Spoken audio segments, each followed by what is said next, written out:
Shalom, shalom, greetings and welcome. My name is Yisrael Ben Yahuda, and this is Our Biblical Heritage. And today, Our Biblical Heritage presents Final Conflict, Mystery of the Ages, the book. The Final Conflict, Mystery of the Ages is a comprehensive study guide, a book that features so many aspects of the Israelite experience, the ancient manuscripts and what they foretell, what they are truly unveiling before humanity and the earth, removing all the cluster, all the distortion, all of the religious doctrinal errors, and getting to the root of the Torah teachings, the teachings of the ancient manuscripts, going back to the ancient manuscripts, removing the corruption of the West and going right into the roots of the subject, from the roots, from the perception that was given from the ancients. That's what this book entails. Now, the book starts in an interesting place, which is Revelations 13, starting with verse 1. Because this in itself tells a plan that continued on throughout the ages. And this plan is outlined in Revelations, the 13th chapter. So without further ado, we're just going to get started right from Revelations, the 13th chapter. And each week I'm going to take a segment of the book and read it out for you so that you can get an idea of the contents of the book. So, Revelations, the 13th chapter, starting from verse 1 and the first chapter of the book. The rise of the United States, the first beast, Britain. And I stood on the sands of the sea, and I saw a beast coming out of the sea, having 7 heads and 10 horns, and 10 crowns on his head, and on his head the names of blasphemy. And the beast I saw was like a leopard, and his feet were like the feet of a bear, and his mouth like the mouth of a lion. And the dragon gave him his power, and his throne, and his great authority. And I saw one of his heads as having been slain to death, and that deadly wound was healed. And all the earth marveled after the beast. Note, these beasts represent composites of attributes of former empires, kingdoms. The leopard represents the speed of which ancient Greece came upon the world stage, and the bear represents the strength of the Medes and the Persians. The mouth of the lion, this king of the beasts. Lion is also the foundation of the contemporary system of global government and represents ancient Rome. The dragon, the arch enemy of humanity and the earth. Scripture tells us that the serpent, devil, and Satan is that dragon.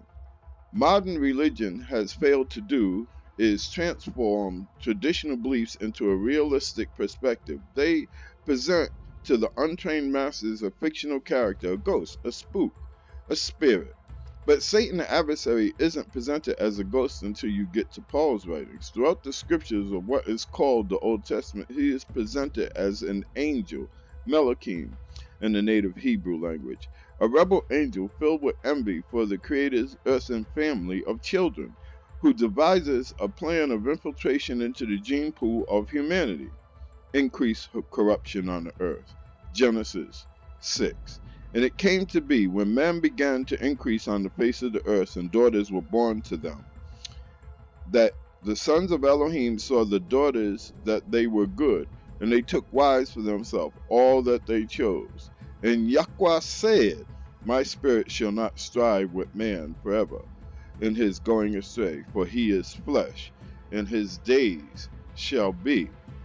Flip the page.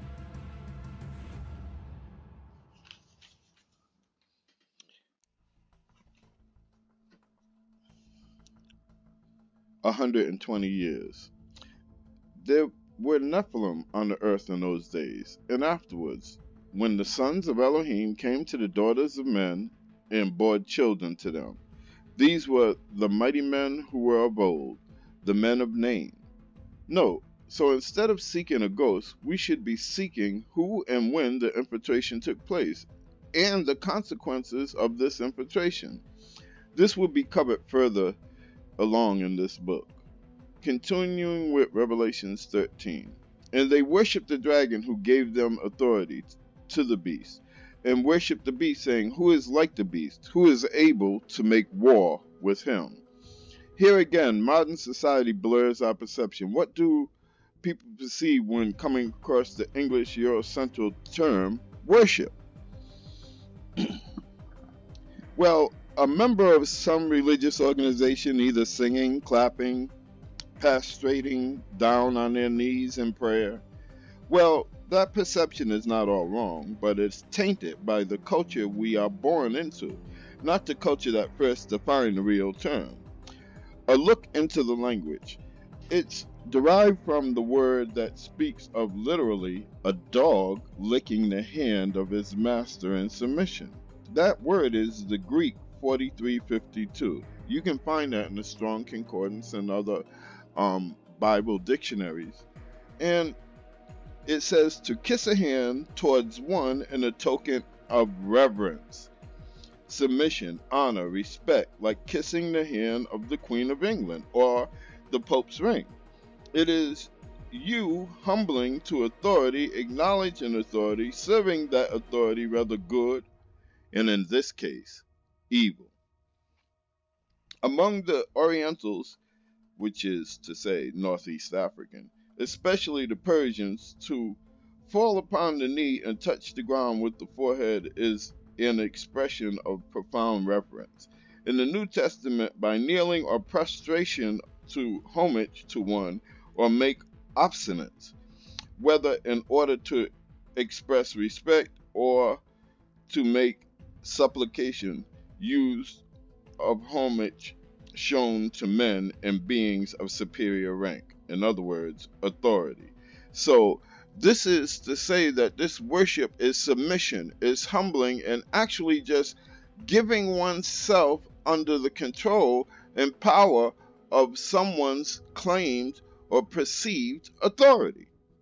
Going further, it says, and it gives you a list, and the list is to gods, to the Messiah, to heavenly beings like Malachim or angels. And below Revelation 13 is specific, they worship the dragon, and the last is giving your authority or submitting yourself to demons. Plain and simple. So, part of a speech related to the word, the Thea strong number 4314, derived from 2965, meaning to kiss like a dog licking the master's hands. At the end of the verse, the question is posed, and this is at the end of that verse of Revelations, who is able to make war with the beast, aka kingdom? This is summed up in a modern term, superpower. For a time, the United States was the single superpower as Britain before the rise of America.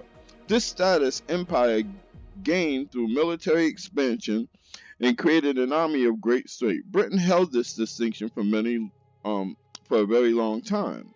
It was said that the sun never set on the British Empire. The history is well documented of the war machine of Britain, adventurism and conquest, loot and booty of the earth. Revelation 13:5. And he was given a mouth speaking great matters and blasphemy. He was given authority to do so for 42 months. Note, 42 months is 1,260 days based on the 30-day per month calendar. But these are not ordinary days, but prophetic days. Each day represents a year, so 1,260 years. A brief review of history. The Christianization of Great Britain was before 78 CE. It was just a few years before. They don't give you an exact fixed date, but they know it was before the 7th century. So what they're doing is basically giving you a generalization, or 700 CE. Okay, according to the British historian, the dominance of Britain didn't fade until Germany, World War II, fell in 1945. Giving us 1,260 years, this is when officially America stepped in as the next empire on the world stage. Revelation 13:6. And he opened his mouth and blasphemed against Elohim, to blaspheme Yah's name, his dwelling, and those dwelling in heaven with him.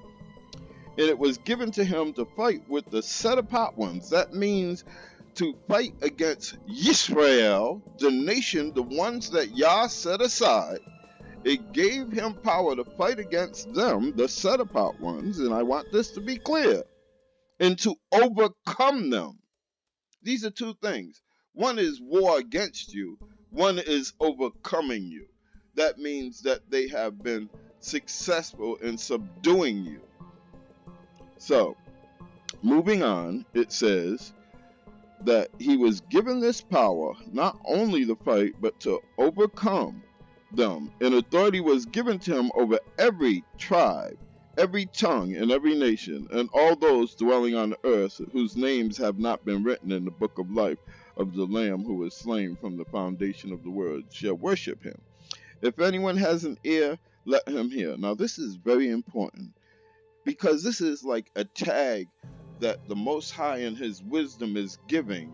And he's giving because this mark is, this distinction is going to be on one people. So here in verse 10 of Revelation, the 13th chapter, he says, he who brings into captivity, slavery, shall go into slavery. He who kills with the sword, that's weapons of war, has to be killed with weapons of war. Here is the endurance and the belief of the set apart ones. It means that we, the children of the Most High, believe this statement. We believe this thing. We believe that this is the conclusion of the matter. That's what this is saying when it says this is the belief of the set apart ones. See, when we go through the tradition of coming up out of the Western religious system, a lot of the remnants of the Western religious system stays with us. And by it staying with us, we don't mean to, but it taints our perception. We go over and past little tiny, which seems like minute things, but they really, if we take them in their proper perception, they mean so much more. Moving on. It says here, and here is the endurance and the belief of the set apart ones. Footnote. And here it says, you can see Genesis 9:6 compared to Revelations 13:1 through 3, Daniel 7:1 through 28. Now, notes, Jamestown, Virginia, you're asking what does that mean? Slavery, as in the transatlantic slave trade and the new empire, or the new world, the United States of America. Well, though others had already begun their particular slave trade in the New World, Spain and Portugal specifically, this is where Britain established its early colony of Jamestown, Virginia, under the namesake of King James, the Christian Bible Commissioner.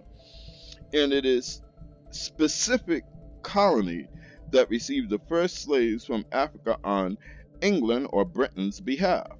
Now, I should make a point that America is basically an extension of Britain, born out of Britain. So now, he who leads into captivity will go into captivity. Another perception drop.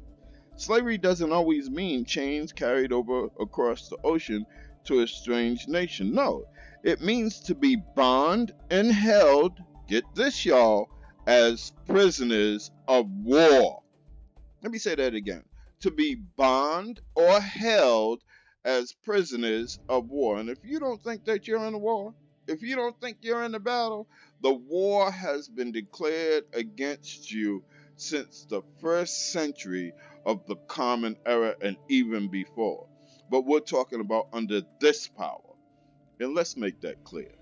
So this is a preview. This is not the whole book. This is a preview. In part 2, we're going to go on and continue where we left off here in Revelations, the 13th chapter. When we get back, we're going to pick up Revelations, the 13th chapter, right where we left off. There's a lot to cover in the 13th chapter. At verse 11 is where we will pick up in the next video. But this is a preview. I thank you for sitting in.